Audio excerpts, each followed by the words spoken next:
احمد فاروق easy باب المدینہ کراچی. پیارے پیارے امیر سنت، جو آپ نے مدنی مذاکرے میں فرمایا نا کہ میں روڈ پار کر کے نہیں جاتا تھا، میری ماں نے منع کیا تھا. ابھی پچھلے دنوں آپ کے دوست بچو بھائی سے جب آپ کی ملاقات ہوئی تھی تو انہوں نے بھی ایک واقعہ بتایا کہ ہم گاؤں گلی میں کھیلا کرتے تھے تو میں کہا کرتا ہے کہ چلو الیاس اپن ککری گراؤنڈ میں کھیلتے ہیں. تو آپ نے فرمایا کہ نہیں، ماں نے منع کیا ہے. بولا ماں تو گھر میں، اس کو کیا پتا. بولا نہیں، ماں نے بولا جھوٹ نہیں بولنا ہے. تو یہ واقعہ اگر آپ بتا دیں تاکہ بچوں کی تربیت ہو کہ جہاں بھی جائیں تو والدین کو بتا کر جائیں، جھوٹ نہ بولیں.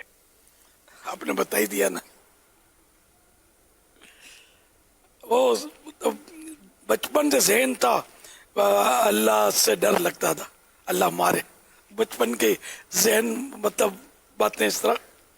میری ماں بولتی تھی روڈ پار ککڑی گراؤنڈ کے بیچ میں ہمارے ایک چوڑا روڈ ہے پرانے گھر کے. اب بھی روڈ تو باقی ہے، باقی ہی ہوگا ظاہر ہے، وہ کہاں ختم ہوتا ہے. وہ ککڑی گراؤنڈ فاصلہ زیادہ نہیں، لیکن روڈ پار کرنا، اب بچوں کو روڈ پار کرنا تھوڑی آتا، وہ تو بے تحاشا بھاگتے ہیں.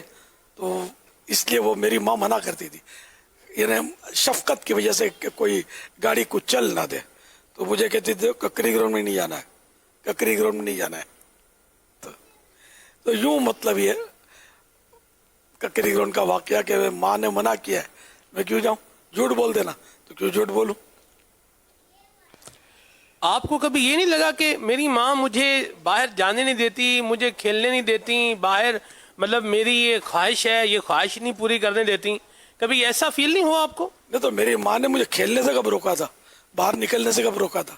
ککری گراؤنڈ اور روڈ جو خطرناک تھا، وہ وہاں کئی حادثے اور مطلب خطرناک روڈ ہے، وہ چوڑا روڈ ہے.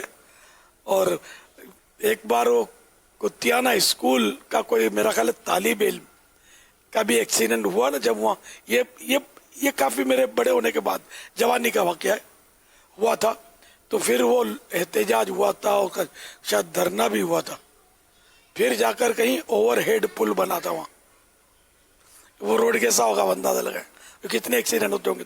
تو میری والدہ 786 نہیں 1200% درست تھی کہ میری محبت، اولاد کی محبت ہوتی نا کہ میرے بچے کو کوئی گاڑی کو چل نہ دے، اس لیے مجھے روکتی تھی.